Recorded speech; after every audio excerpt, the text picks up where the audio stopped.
UDF അധികാരത്തിലെങ്ങാനും വന്നാൽ മതേതര കേരളം കേട്ടിരിക്കേണ്ട ഒരു വസ്തുതയാണ്. ആരാണ് വിദ്യാഭ്യാസ മന്ത്രി? ഇതേ നോക്കിയേ, ഇപ്പോഴേ ലീഗ് മന്ത്രിയെ നിശ്ചയിച്ചു കഴിഞ്ഞു. ഇഞ്ചി ഷാജി അഥവാ പൂർണ്ണ പേര് KM ഷാജി. എന്താണ് ഇയാളെ വിദ്യാഭ്യാസ മന്ത്രിയാക്കാനുള്ള യോഗ്യത എന്ന് പറഞ്ഞാൽ ആദ്യം വിദ്യാഭ്യാസം തന്നെയാണ്, 10ാം ക്ലാസ്സും ഗുസ്തിയും.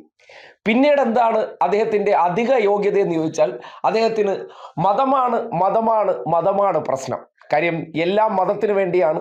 വിദ്യാഭ്യാസ വകുപ്പ് മതത്തിന് വേണ്ടി വേണ്ട വിധേനെ കച്ചവടം നടത്താൻ പറ്റിയ സ്ഥാപനമാണ്. കാര്യം +2 കച്ചവടത്തിലൂടെ നേരത്തെ കോഴ ആരോപണം നേരിട്ടിട്ടുള്ളത് കൊണ്ട് തന്നെ ഷാജിയുടെ മനസ്സുള്ളവർക്ക് ഇഷ്ടം പോലെ +2 സ്കൂളുകൾ അനുവദിച്ച് കേരളത്തിന്റെ ഖജനാവിൽ നിന്ന് ഇഷ്ടം പോലെ പണം നേരെ ഞങ്ങളുടെ ലീഗന്മാരുടെ പോക്കറ്റിൽ എത്തിക്കാൻ വിദ്യാഭ്യാസ മന്ത്രിക്ക് കഴിയും.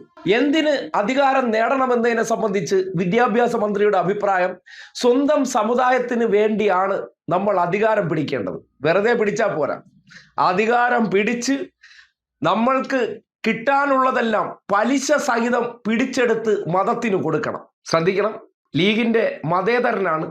ഇത്ര തീവ്ര മതേതരനെ മത്സരിപ്പിക്കാതിരിക്കാൻ പോലും ലീഗ് തയ്യാറായില്ല. കേരളത്തിന്റെ മതേതരത്വത്തിന് വലിയ തിരിച്ചടി നേരിട്ട ശബ്ദമായിരുന്നു KM ഷാജിയുടേത്. ആ ശബ്ദം കൊണ്ട് കേരളത്തിൽ BJP വളർന്നത് എത്രമാത്രമെന്ന് മണ്ടപോയ ലീഗുകാർക്ക് പ്രശ്നവുമല്ല.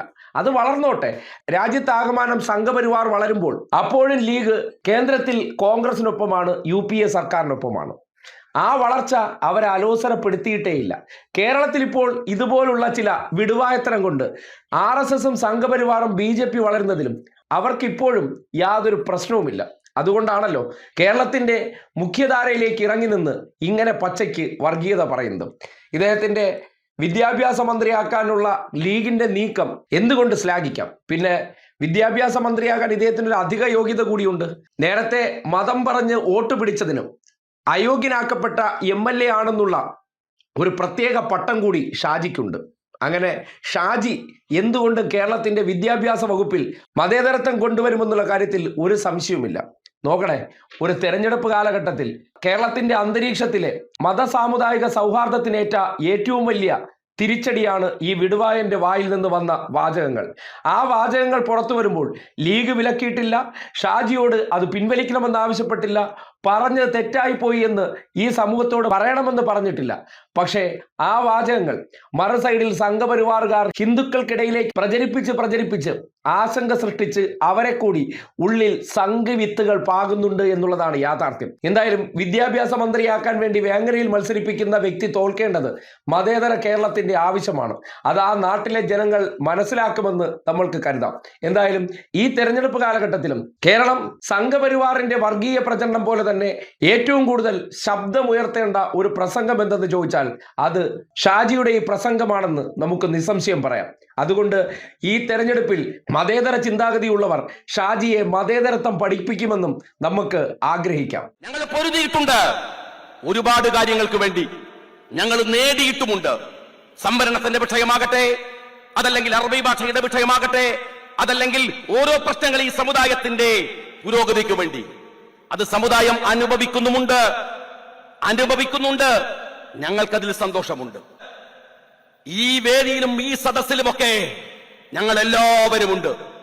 അവർക്കിടയിൽ നിന്ന് നിങ്ങൾക്ക് സുന്നിയെയും മുജാഹിദിനെയും ഈ കൊടിയുടെ ചുവട്ടിൽ നിന്ന് വേർതിരിച്ച് അടുക്കാനാവാത്തവണ്ണം ഒരു ഉമ്മത്താണ്. നിന്റെ ഈ വിഷമുണ്ടല്ലോ, തുപ്പല് തെറിച്ചാൽ പോലും മരിച്ചു പോകുന്ന വിഷമുള്ള ഈ ജന്തുക്കളുണ്ടല്ലോ, അവരുടെ ഈ വിഷം കൊണ്ട് കേരളത്തിലെ മുസ്ലിം ഉമ്മത്തിനെ നിങ്ങൾക്ക് തകർക്കാനാവില്ല. അതിനാണ് ഈ സയ്യിദ്മാർ നിൽക്കുന്നത്. അവരെ ചേർത്ത് പിടിക്കാൻ, അവരെ ഒരുമിപ്പിച്ച് കൊണ്ടുപോകാൻ, അവരെ തകർക്കാൻ നിങ്ങൾക്കാവില്ല. എന്തേ അങ്ങ് തെക്കിൽ കാണുന്ന പോലെ ഈഴവന്മാരുടെ വിദ്യാഭ്യാസ സ്ഥാപനങ്ങൾ മലബാറിലില്ല? മുസ്ലിങ്ങളെ തകർക്കാൻ അവന്റെ ഇസ്സത്ത് മാത്രം തകർത്താൽ മതി. വളരെ ആസൂത്രിതമായി അത് നടക്കുന്നു. സ്നേഹമുള്ളവരെ, CPM-ൽ ഒരാൾ മെമ്പർഷിപ്പ് എടുക്കുമ്പോ, SFI-ലും DYFI-ലും മെമ്പർഷിപ്പ് എടുക്കുമ്പോ ചിലരൊക്കെ ചിരിക്കുകയാണ്. ലീഗിന് ക്ഷീണായി പോയി. ലീഗിന്റെ ആഫീസിന്റെ പരിസരത്ത് നിന്നല്ല അവര് പോകുന്നത്, അവർ ദീനിന്റെ പരിസരത്ത് നിന്നാണ്. അത് ഓർത്തു വെക്കുന്നത് നല്ലതാണ്. അവർ പോകുന്നത് ദീനിന്റെ പരിസരത്ത് നിന്നാണ്. മുസ്ലിം കുട്ടികളെ, പെൺകുട്ടികളെ കൊണ്ടുവന്ന് അവരെ തെരുവിൽ നൃത്തം ചവിട്ടിച്ച് സമുദായത്തെ വെല്ലുവിളിപ്പിക്കുകയാണ്. ഞാൻ ഒരു കാര്യം പറയുന്നു, നിങ്ങൾ എത്ര തന്നെ പുരോഗമനമില്ലാത്തവരായി ഞങ്ങളെ മുദ്ര കുത്തിയാലും ആക്ഷേപമില്ല. ഈ ദീന് വിട്ടു കളിക്കാൻ ഞങ്ങളെ കിട്ടുമെന്ന് നിങ്ങൾ വിചാരിക്കരുത്. മതമല്ല മതമല്ല മതമല്ല പ്രശ്നം എന്നാ കേട്ടോ, ഞങ്ങൾക്ക് മതമാണ് മതമാണ് മതമാണ് പ്രശ്നം. അത് ഞങ്ങളുടെ ഐഡന്റിറ്റിയാണ്. ബാക്കി എല്ലാവർക്കും മതാവല്ലേ, ബാക്കി എല്ലാവർക്കും അവന്റെ സ്വത്വബോധമാവാം. എന്നാൽ കൊക്കിലെ ശ്വാസം നിലക്കുന്നവരെ മതം തന്നെയാണ് ഞങ്ങളുടെ വിശ്വാസത്തിന്റെ അകക്കാമ്പ്. വേണമല്ലോ ഭരണം തിരിച്ചു പിടിക്കാനെയും ഒരു സംശയക്കാര്യത്തിലില്ല. പക്ഷെ ഒരു കാര്യം നിങ്ങൾ ഓർത്തോ, ഭരിക്കുന്നത് MLA-മാരുടെയും മന്ത്രിമാരുടെയും എണ്ണം കൂട്ടാൻ മാത്രമായിരിക്കില്ല. നഷ്ടപ്പെട്ടു പോയ 9.5 കൊല്ലത്തിന്റെ ആനുകൂല്യങ്ങൾ തിരിച്ചു പിടിച്ച് ആ സമുദായത്തിന് വകവെച്ചു കൊടുക്കാൻ അല്ലെങ്കിൽ ഈ പണിക്ക് നിൽക്കരുത്. അവർക്കത് കിട്ടണം. കേരളം പോലെ ഒരു സമുദായം ചോര ചിന്തി നമ്മുടെ പിതാമഹന്മാർ നേടിത്തന്ന അവകാശങ്ങൾ അത് അവർക്ക് ലഭ്യമാക്കാനുള്ള പോരാട്ടമാവണം.